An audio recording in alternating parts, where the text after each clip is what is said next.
All right, Mr. Spoon, can I get your name and date of birth?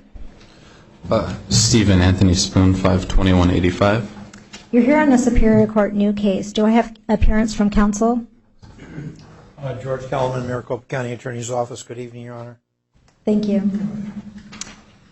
So in this case, I'm just going to preface this, and this is both for the defendant and for the victims in this case. So when I was reviewing the Form 4, which is essentially the police report, in this case it's a summary of the police report, I think I didn't get all of the information. I got just a portion of the information. So I am finding no probable cause in many of these counts, because when I reviewed the information, it looks like it was cut off, and I wasn't given information to support all of the counts that were submitted by the police in this case. And so when you hear me say no probable cause, that's the reason why I'm saying that.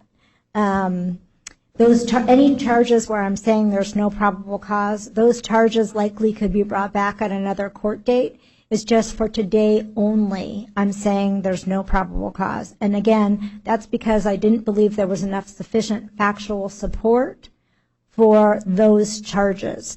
I will tell you that I spent quite a bit of time trying to look at all of this and trying to match the dates with the offenses, and so this is what I was able to put together. So Mr. Spoon, you are charged with 2 counts of unlawful videotaping, a Class 5 felony. I'm finding no probable cause for unlawful videotaping on 15 counts. You're charged with finding no probable cause on 1 count of voyeurism, a Class 5 felony. I'm finding probable cause for resisting arrest, physical force, a Class 6 felony. I'm finding probable cause for 2 counts of criminal trespass in the first degree, residential yard, a Class 1 misdemeanor, 2 counts of criminal trespass in the first degree, a misdemeanor. I'm finding no probable cause for 2 counts of disorderly conduct, fighting, a Class 1 misdemeanor. No probable cause for 10 counts of criminal trespass in the first degree in a residential yard, a Class 1 misdemeanor, and no probable cause for 10 counts of criminal trespass. Basically, the Form 4 that I reviewed gave me information about the incident that happened on October 25th and October 16th, but all the other incidents, I wasn't given precise dates for those incidents. All I was given was information indicating that there was some conduct that occurred in July, but with no precise dates, and so I couldn't find probable cause to a lot of these charges. In this matter, you, Mr. Spoon, you'll be appointed a Maricopa County Public Defender. You have a status conference on October 31st at 8:30 in the morning, a preliminary hearing on November 6th at 8:30. I know in this matter that the state wishes to be heard regarding release, and I know the victims want to make a statement as well. Would you rather hear from the state first, Your Honor, or from the victim? In this case, I guess I'd like to hear from the victims first and then the state. Hello, Your Honor. I'm here with several parents. Okay, you have to talk up a little bit.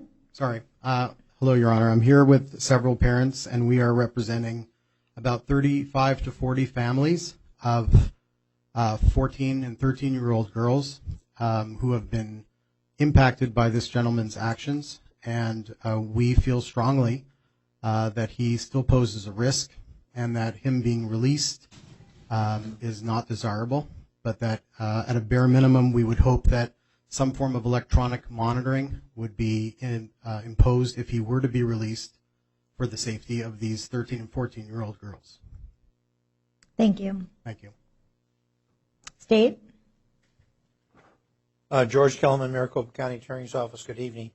First of all, Your Honor, I would like to ask through the court to the victim advocate if the victims that have attended tonight's hearing, if they would remain in the lobby as soon as we're done with this case.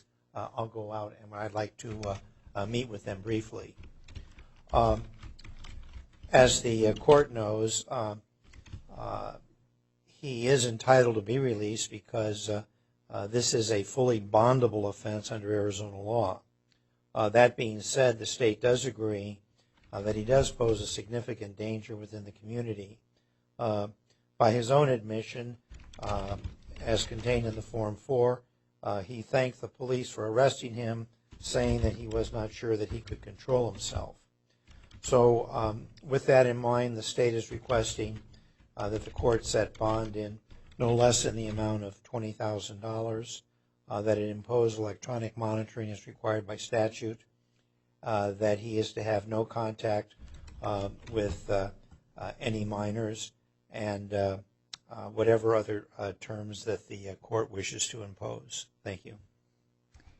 Thank you. And in this case, I do think that the defendant poses a danger to the community and to the victims in this case. I was really caught by the statements that I saw in the Form 4 where the defendant essentially admitted that he did these acts for sexual stimulation and that he posed as somebody of this age group so he could find out where people of this age group were hanging out in groups so that he could then go and watch them. And that to me was of great concern. And so, that to me it indicates that the defendant will go to great lengths to satisfy his addiction for this type of material. Your Honor, can I make a sir, statement? just or- 1 minute. Sorry.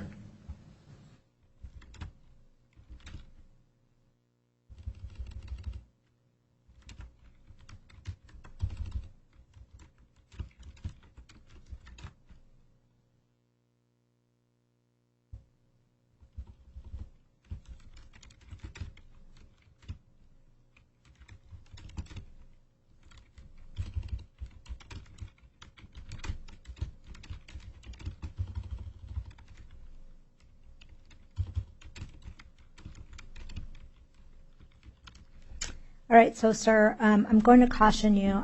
I will be glad to hear from you. However, I don't want to hear anything about the underlying offense because you haven't talked to an attorney at this time. And I want to make sure that you talk to an attorney before talking to me about the specific offense, okay? However, in this case, at this time, I'm going to be imposing bond.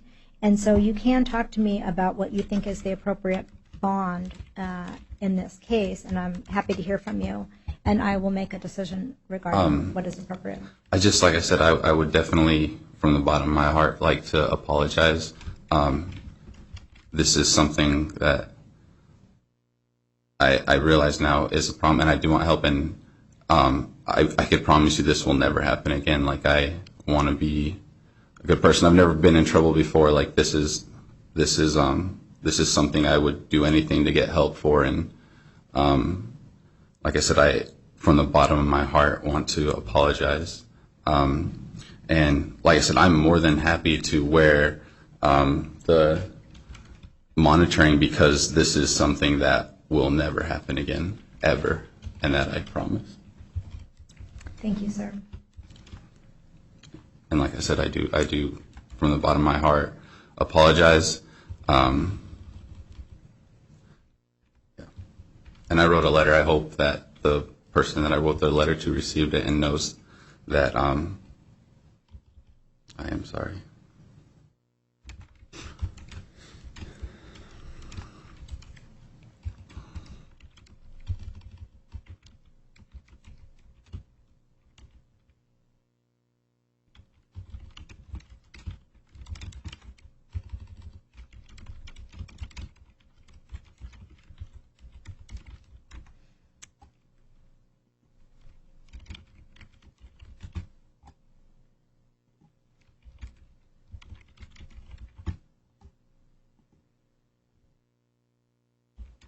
I do think that this is a strong case. I do think that there is strong evidence in this case. And as a result of that, I do believe that a bond is necessary as well as electronic monitoring. I am imposing a $20,000 secured appearance bond with electronic monitoring to be installed before you're released from custody with curfew restrictions.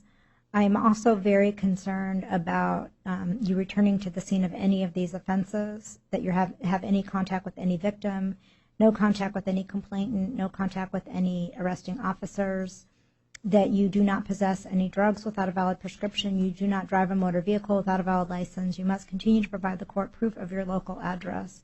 I'm going to also prohibit you from using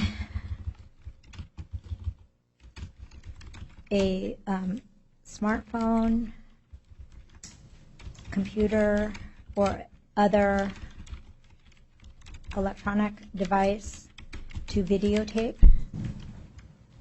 And I am requiring you to contact your employer and let them know about the charges, because I want to make sure that your employer doesn't put you in with children of the ages of the victims in this case. And I'm also putting the prohibiting any contact with anyone, any minors as well.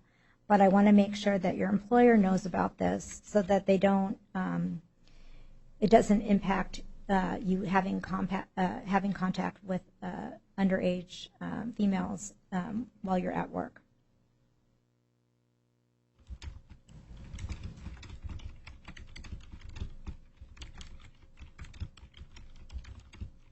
Your Honor, can I comment on that?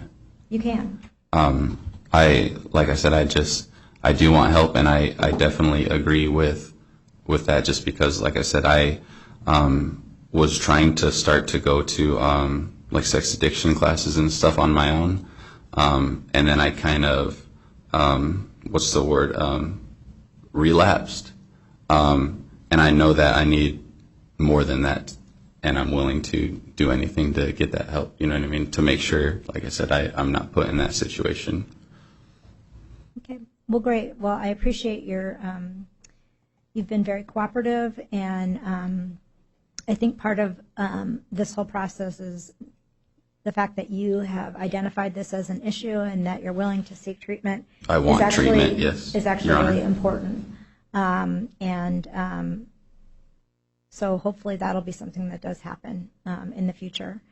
So those will be your restrictions. Again, you have a $20,000 secured appearance bond. You also have electronic monitoring, and you do have certain restrictions. I'm sorry, Your Honor. Can you explain the $20,000 in the secured monitoring, so I can't leave, or how does that work? I'm You're not going to be sorry. able to leave custody unless you can post a $20,000 secured appearance bond. So you'll have to post a percentage of that. The officers here in court can explain it more to you. Okay. But if you can post the $20,000 secured appearance bond, then you can be released from custody, and then you'll have electronic monitoring equipment installed. Electronic monitoring equipment will be installed on your ankle, so we'll know where you are at all times. Okay? Okay. Good luck to you, sir. Thank you. And then Mr. Job, Rakita Job, or Miss Job, she's a house call.